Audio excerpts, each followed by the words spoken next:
വീഡിയോയിലൂടെ നമുക്ക് ഹൈപ്പർ ലിങ്കിനെ കുറിച്ചിട്ട് പഠിക്കാം. ഹൈപ്പർ ലിങ്ക് സാധാരണ യൂസ് ചെയ്യുന്നത് നമുക്കൊരു വെബ് പേജിലേക്ക് പോകാനോ അല്ലെങ്കിൽ വേറൊരു ഫയലിലേക്ക്, ഈ ഒരു എക്സൽ ഫയലിൻ്റെ അകത്ത് നിന്ന് വേറൊരു എക്സൽ ഫയലിലേക്ക് പോകുന്നതിന്, അല്ലെങ്കിൽ നമുക്ക് ഈ ഒരു എക്സൽ ഫയലിൽ തന്നെ ഒരു ഷീറ്റിൽ നിന്നും വേറെ ഷീറ്റിലേക്ക് പോകുന്നതിന് വേണ്ടിയിട്ടൊക്കെ നമുക്ക് ഹൈപ്പർ ലിങ്ക് യൂസ് ചെയ്യാം. അപ്പോൾ അത് എങ്ങനെയാണ് അതിൻ്റെ കാര്യങ്ങൾ എന്നുള്ളത് നമുക്ക് നോക്കാം. ഫസ്റ്റ് നമുക്ക് ഒരു വെബ് പേജിലേക്ക് എങ്ങനെ ഹൈപ്പർ ലിങ്ക് കൊടുക്കാമെന്നുള്ളത് നോക്കാം.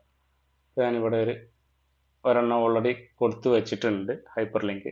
അതിൻ്റെ അകത്ത് ജസ്റ്റ് ഞാനൊന്ന് ക്ലിക്ക് ചെയ്യുന്ന സമയത്ത് നമ്മൾ ഡിഫോൾട്ട് ബ്രൗസർ ഓപ്പൺ ആയതിനു ശേഷം ആ ഒരു സൈറ്റിലേക്ക് അത് പോകും. അതെങ്ങനെ സെറ്റ് ചെയ്യുന്നത് വെച്ചാൽ, ഈ ഒരു ഹൈപ്പർ ലിങ്ക് ചെയ്യേണ്ട ആ സെല്ല് സെലക്ട് ചെയ്തതിന് ശേഷം റൈറ്റ് ക്ലിക്ക് പ്രസ് ചെയ്യുക. അതിൽ ലിങ്ക് എന്നുള്ള ഓപ്ഷൻ, ഇനി അതല്ല എന്നുണ്ടെങ്കിൽ നമുക്ക് ആ ഒരു സെല്ല് സെലക്ട് ചെയ്തിട്ട് Ctrl+K പ്രസ് ചെയ്താലും ഹൈപ്പർ ലിങ്കിൻ്റെ വിൻഡോയിലേക്ക് പോകാൻ പറ്റും. അതിൽ first option existing file or web page എന്നുള്ള ലിങ്കിലേക്കാണ് നമ്മൾ ഫസ്റ്റ് യൂസ് ചെയ്യുന്നത്, അതായത് വെബ് പേജ്. ഇവിടെ നമ്മൾ ഈ അഡ്രസ്സിൻ്റെ അകത്ത് പോകേണ്ട വെബ്സൈറ്റ് അത് ഏതാണെന്നുള്ളത് അവിടെ പേസ്റ്റ് ചെയ്ത് കൊടുക്കുക. ഓക്കെ, അവിടെ ഒരു ബ്ലൂ കളറിൽ അണ്ടർലൈൻ ചെയ്തിട്ട് വന്നിട്ടുണ്ടാവും. അവിടെ നമുക്ക് ജസ്റ്റ് ക്ലിക്ക് ചെയ്യാം. ക്ലിക്ക് ചെയ്യുന്ന സമയത്ത് ഓട്ടോമാറ്റിക്കായിട്ട് കൊടുത്ത ഏത് സൈറ്റാണോ ആ സൈറ്റിലേക്ക് ഇതേപോലെ പോകും.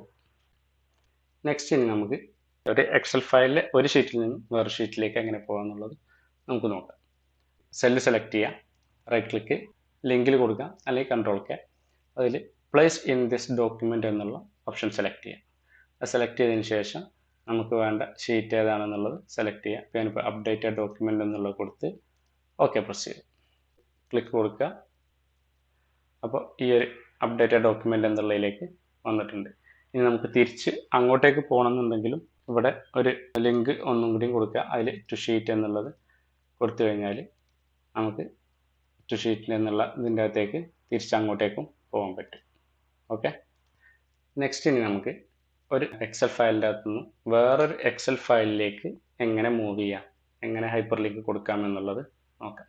ഞാനിവിടെ നമ്മൾ ഈ ഹൈപ്പർ ലിങ്കിൻ്റെ ഈ എക്സൽ ഫയലിൻ്റെ അകത്ത് നിന്ന് ലോജിക്കൽ ഫങ്ഷൻസ് എന്നുള്ള എൻ്റെ ഈ ഒരു സിസ്റ്റത്തിലുള്ള വേറൊരു എക്സൽ ഫയലിലേക്ക് എങ്ങനെ നമുക്ക് ഹൈപ്പർ ലിങ്ക് കൊടുക്കാമെന്നുള്ളത് നോക്കാം. ആ ഒരു സെല്ല് സെലക്ട് ചെയ്തതിന് ശേഷം റൈറ്റ് ക്ലിക്കിൽ ലിങ്ക് അല്ലെങ്കിൽ Ctrl+K.